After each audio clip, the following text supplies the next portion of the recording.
ओम नमो भगवते वासुदेवाय। अश्विन मास कृष्ण पक्ष एकादशी व्रत कथा। इंदिरा एकादशी। धर्मराज युधिष्ठिर कहने लगे कि हे भगवान, अश्विन कृष्ण एकादशी का क्या नाम है, इसकी विधि तथा फल क्या है, सो कृपा करके कहिए। भगवान श्री कृष्ण कहने लगे कि इस एकादशी का नाम इंदिरा एकादशी है। यह एकादशी पापों को नष्ट करने वाली तथा पितरों को अधोगति से मुक्ति देने वाली होती है। हे राजन, ध्यान पूर्वक इसकी कथा सुनो। इसके सुनने मात्र से वायपेय यज्ञ का फल मिलता है। प्राचीन काल में सतयुग के समय में महिष्मति नाम की एक नगरी में इंद्रसेन नाम का एक प्रतापी राजा धर्म पूर्वक अपनी प्रजा का पालन करते हुए शासन करता था।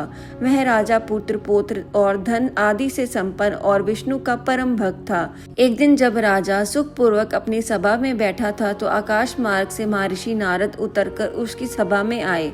राजा उन्हें देखते ही हाथ जोड़कर खड़ा हो गया और विधि पूर्वक आसन व अर्घ्य दिया। सुख से बैठकर मुनि ने राजा से पूछा कि हे राजन, आपके सातों अंग कुशल पूर्वक तो हैं, तुम्हारी बुद्धि धर्म में और तुम्हारा मन विष्णु भक्ति में तो रहता है।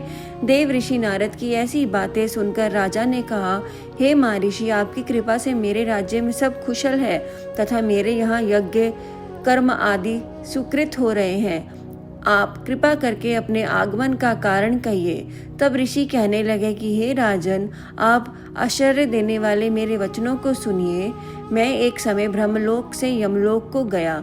वहाँ श्रद्धा पूर्वक यमराज से पूजित होकर मैंने धर्मशील और सत्यवान धर्मराज की प्रशंसा की।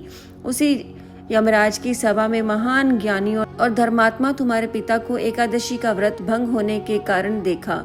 उन्होंने संदेशा दिया, सो मैं तुम्हें कहता हूँ। उन्होंने कहा है कि पूर्व जन्म में कोई विघ्न हो जाने के कारण मैं यमराज के निकट रह रहा हूँ। सो हे पुत्र, यदि तुम अश्विन कृष्ण एकादशी का व्रत मेरे निमित्त करो तो मुझे स्वर्ग की प्राप्ति हो सकती है। इतना सुनकर राजा कहने लगा कि हे महर्षि, आप इस व्रत की विधि मुझसे कहिए। नारद जी कहने लगे, अश्विन माह की कृष्ण पक्ष की दशमी के दिन प्रातः काल श्रद्धा पूर्वक स्नान आदि से निर्वित होकर पुनः दोपहर को नदी आदि में जाकर स्नान करें। फिर श्रद्धा पूर्वक पितरों का श्राद्ध करें और एक बार भोजन करें।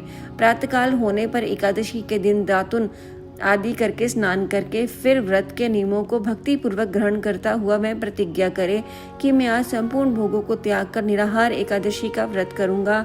हे अच्युत, हे पुंडरीकाक्ष, मैं आपकी शरण में हूँ, आप मेरी रक्षा कीजिए। इस प्रकार नियम पूर्वक शालिग्राम की मूर्ति के आगे विधि पूर्वक श्राद्ध करके योग्य ब्राह्मणों को फलहार का भोजन कराएं और दक्षिणा दें तथा धूप दीप गंध पुष्प नैवेद्य आदि सब सामग्रियों से ऋषिकेश भगवान का पूजन करें।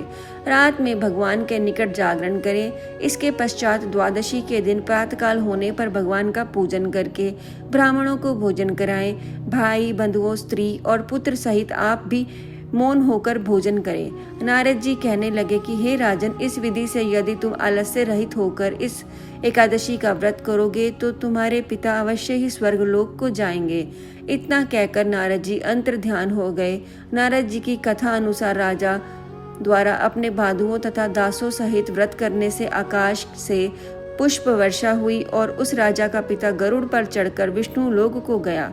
राजा इंद्रसेन भी एकादशी के व्रत के प्रभाव से निष्कटक राज्य करके अंत में अपने पुत्र को सिंहासन पर बिठाकर स्वर्ग लोक को गया। हे युधिष्ठिर, यह इंदिरा एकादशी के व्रत का महात्म्य मैंने तुमसे कहा। इसके पढ़ने और सुनने से मनुष्य सब पापों से छूट जाता है और सब प्रकार के भोगों को भोगकर वैकुंठ को प्राप्त करता है। तो सभी बोलिए, श्री विष्णु भगवान की जय, श्री एकादशी माता की जय।